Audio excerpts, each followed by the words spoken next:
Good morning. Welcome to the next lecture. As we are already said that there are several methods to solve a quadratic equation depending upon the specific form of equation and personal preferences. In the last two lectures, we have discussed a detailed analysis about factoring method and the quadratic formula for solving a quadratic equation.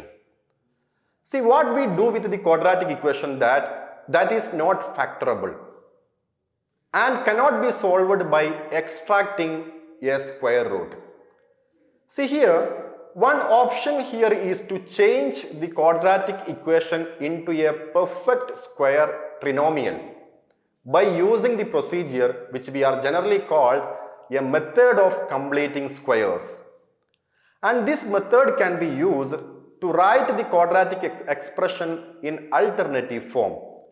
And this method is particularly useful when we are dealing with the quadratic equation where the coefficient of x square is not 1. But it is not necessary. Even when the coefficient of x square is equal to 1, we can also the method of completing squares, especially for solving the quadratic equation. So thus, today we will discuss the method of completing squares for solving the quadratic equation. See, the method of completing squares is a technique which is used to solve the quadratic equation or to express the quadratic expression in a different or more manageable format. And this method is actually involves, transforming the quadratic equation into a perfect square trinomial which can be then easily solved.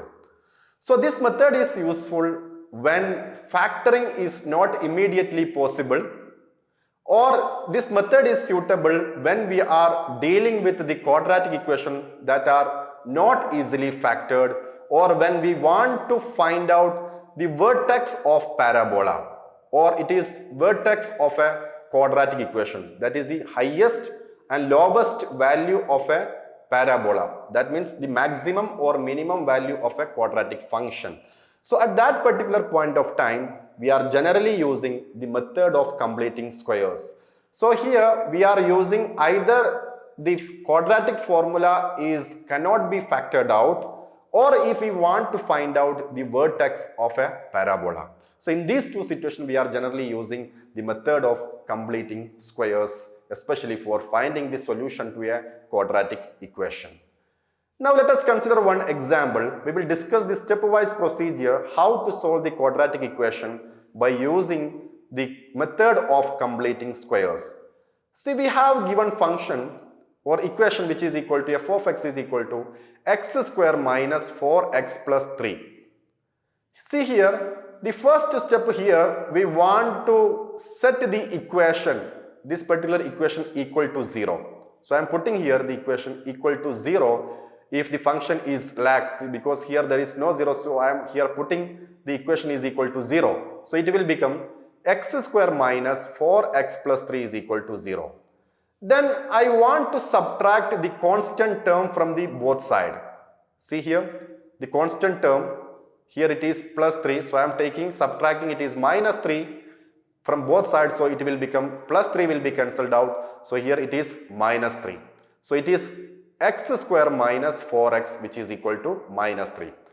Then after that, we want to divide all the terms by leading coefficient. See here the leading coefficient is x square. Here it is the leading coefficient is x square. So there is no need to divide the term because it is equal to 1.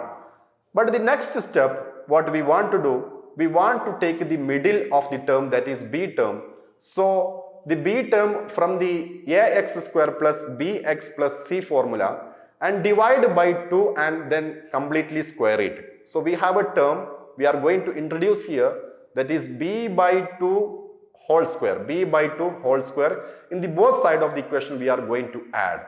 So this equation will become, see, x square minus 4x plus b by 2a whole square, which is equal to minus 3 plus b by 2 whole square.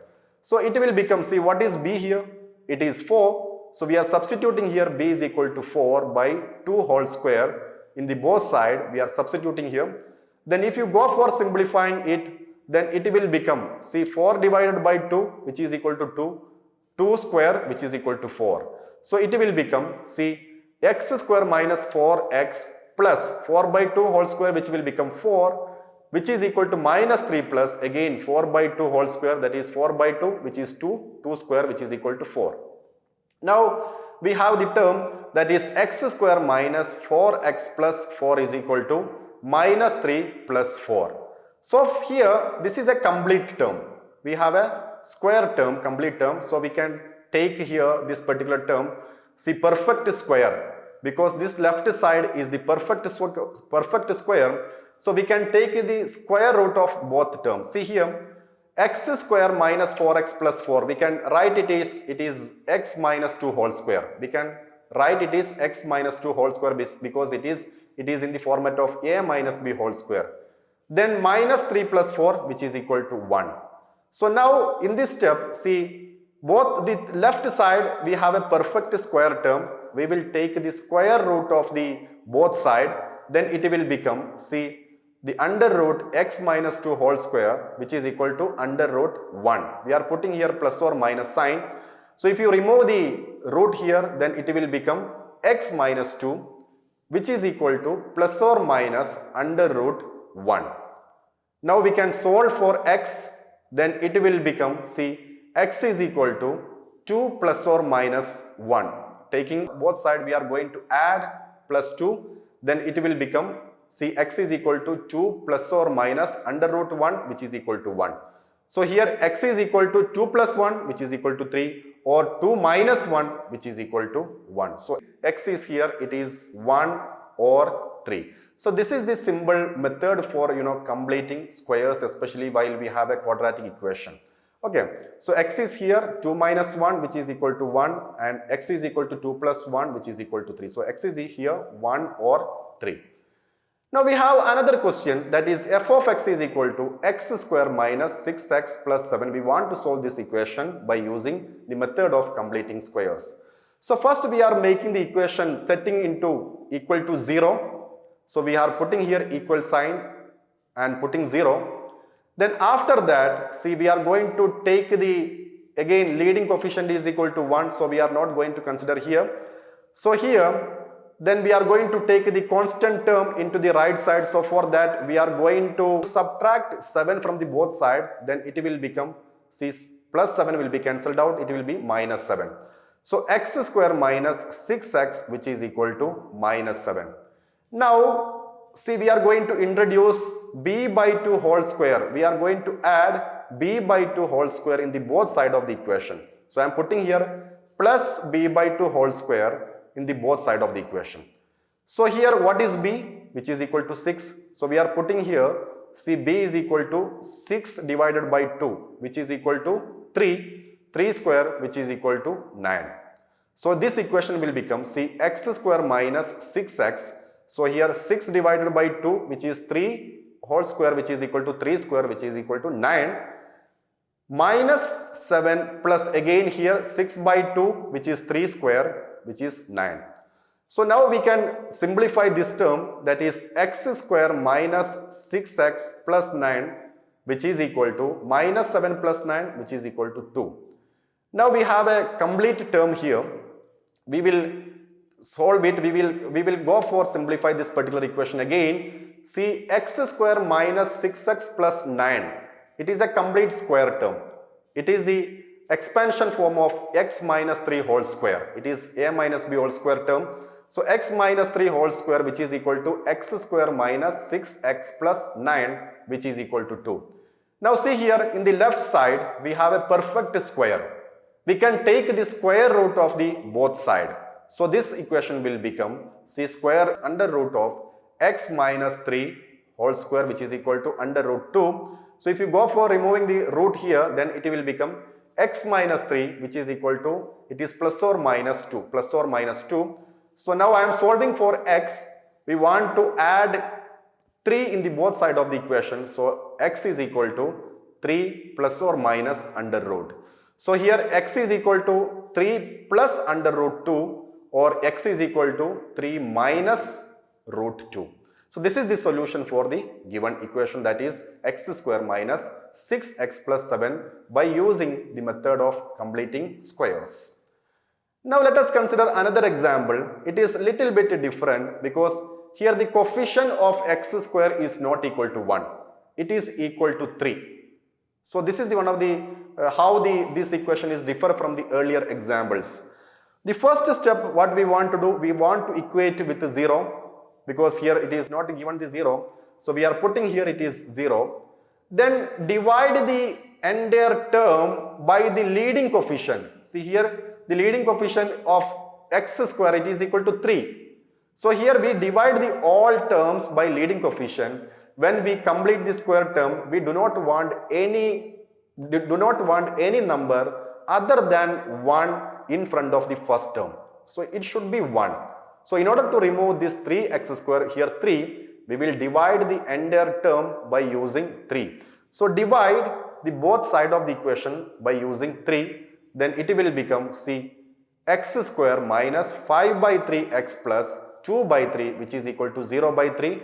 If you go for simplifying it, then 0 by 3 is equal to 0. So x square minus 5x plus 2 by 3, which is equal to 0. Now we are going to take the constant term into the right side of the equation. For that we are going to subtract 2 by 3 from the both side of the equation, so that it will become x square minus 5 by 3x, which is equal to minus 2 by 3, which is equal to minus 2 by 3.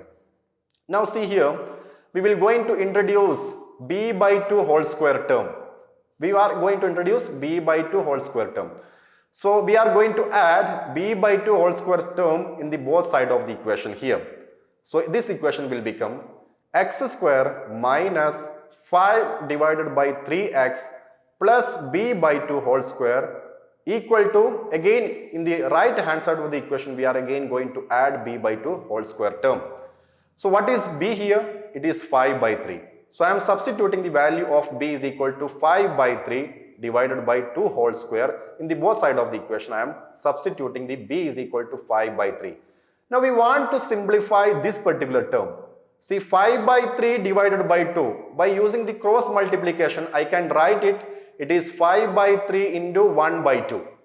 5 by 3 into 1 by 2, it will become 5 by 6. This bracket term will become 5 by 6. Why? 5 by 3 divided by 2 through cross multiplication, that is 5 by 3 into 1 by 2.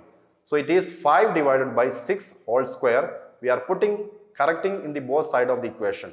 So it is 5 by 6 whole square. So here x square minus 5 by 3x plus 5 by 6 whole square, which is equal to minus 2 by 3 plus 5 by 6 whole square. If you go for finding the square of this term, then it will become 5 square, which is equal to 25, denominator 6 square, which is equal to 36. We are replacing 5 by 6 by 25 divided by 36.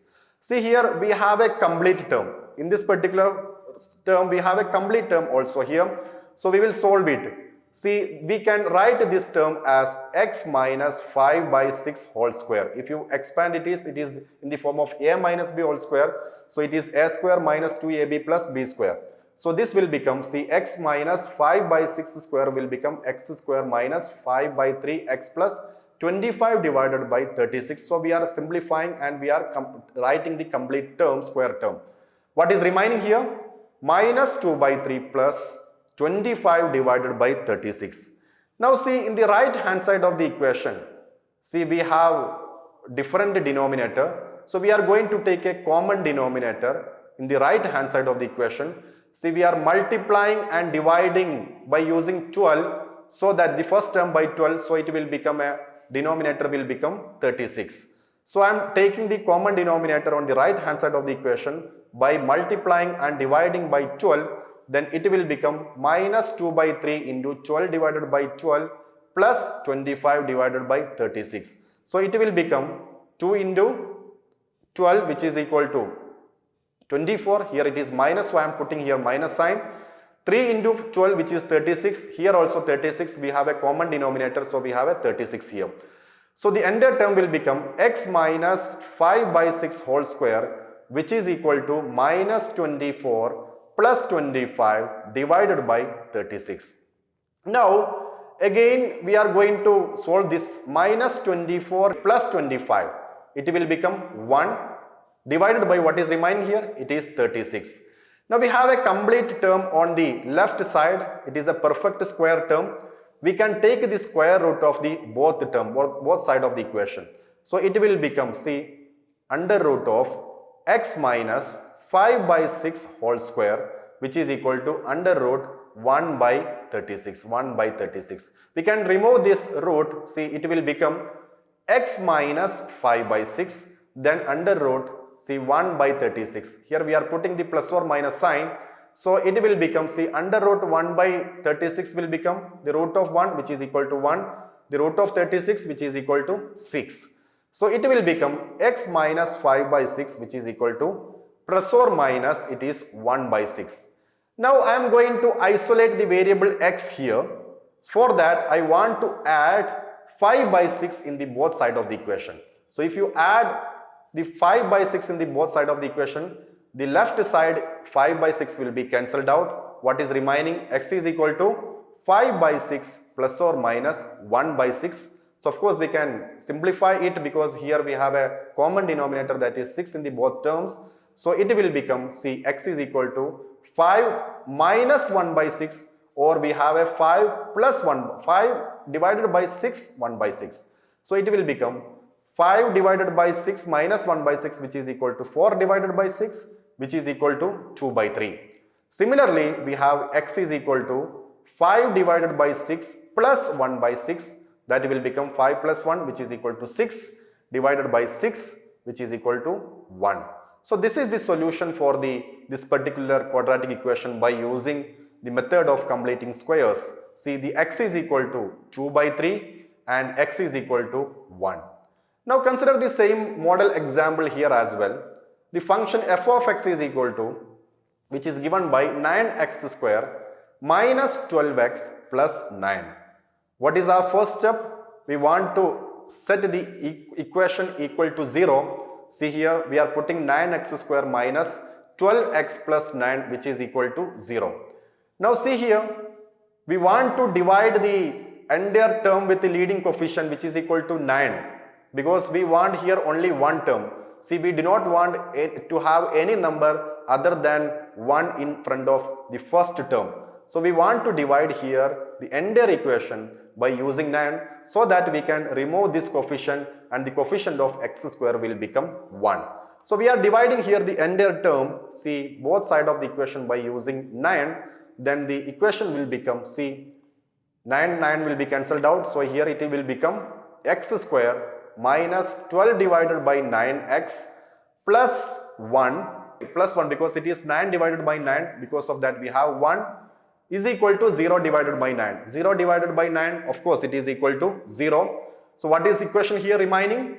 We have x square minus, I am going to simplify 12 by 9, which is equal to 4 by 3x plus 1, which is equal to 0. Now I am going to take, constant term from the both side. I am going to subtract the constant term, so that, see, the constant term will goes to the right hand side of the equation. It will be cancelled out from the left side.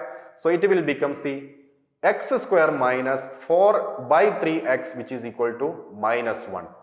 So this is the term, and now we are going to add b by 2 whole square in the both side of the equation. Then it will become, see, x square minus 4x plus see, b by 2. What is b here? It is 4 by 3.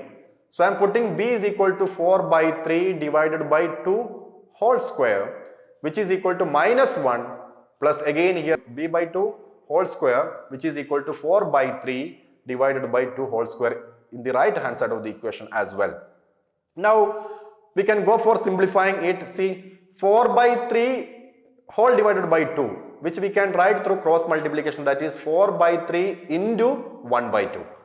So it will become, see, it is 4 by 3 into 1 by 2 whole square. I am putting in the left side as well as in the right hand side of the equation. So we can simplify it. See here, 4 by 3 into 1 by 2, which is equal to, it is this 4 and 2 will be cancelled out. So here it is only 2 into 1, which is equal to 2. What is remaining in the denominator? It is equal to 3. So this will become 2 by 3 whole square, which is equal to minus 1. Again here also cancelling 4 and 2. Here will remain 2. So 2 by 3. So I am writing here it is 2 by 3 whole square. Now we are going to find the square term here. So it will become 2 square, which is equal to 4, and 3 square, which is equal to 9. So it will become, see, x square minus 4 by 3x plus 2 square 4 by 3 square, which is equal to 9. Again I am substituting here also, that is 2 by 3 whole square is equal to 4 by 9.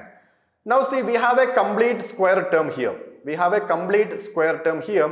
So we can find this complete square term in the form of x minus 2 by 3 whole square. It is again here in the format of a minus b whole square term. X minus 2 by 3 whole square is equal to x square minus 4 by 3x. Then what is remaining? I am going to take this particular term. See, x minus 2 by 3 whole square, what is remaining here? It is minus 1 plus 4 by 9. Taking the common denominator and multiplying here also, then it will become minus 9 plus 4 divided by 9. So it will become, see, x minus 2 by 3 whole square is equal to minus 9 plus 4, which will become minus 5 divided by 9. See, we have a complete square term here. So we can write it is, see, especially by taking this is a perfect square term. So we can take the square root of the both side. See, we can say that it is under root x minus 2 by 3 whole square, which is equal to under root minus 5 divided by 9.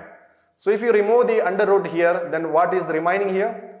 It is x minus 2 by 3, which is equal to under root minus 5 divided by 9. So I am putting here plus or minus sign again. So by rearranging this equation and we are going for solving x, then we are going to add, in order to isolate x here, we are going to add 2 by 3 in the both side of the equation. So the left side, this minus 2 by 3 will be cancelled out, and here in the right side we will add 2 by 3. So 2 by 3 plus or minus under root minus 5 divided by 9. Now we can solve this equation. We have the answers are x is equal to, see, I am removing this under root from the denominator side because it is a complete square term. So here it will become under root minus 5 and the root of 9, which is equal to 3, and removing the under root from the denominator side. So this will become x is equal to 2 by 3 plus or minus under root minus 5 divided by 3. So x is equal to 2 by 3 plus or minus, So here first we are considering 2 by 3 plus under root minus 5 divided by 3, or x is equal to 2 by 3 minus under root minus 5 divided by 3.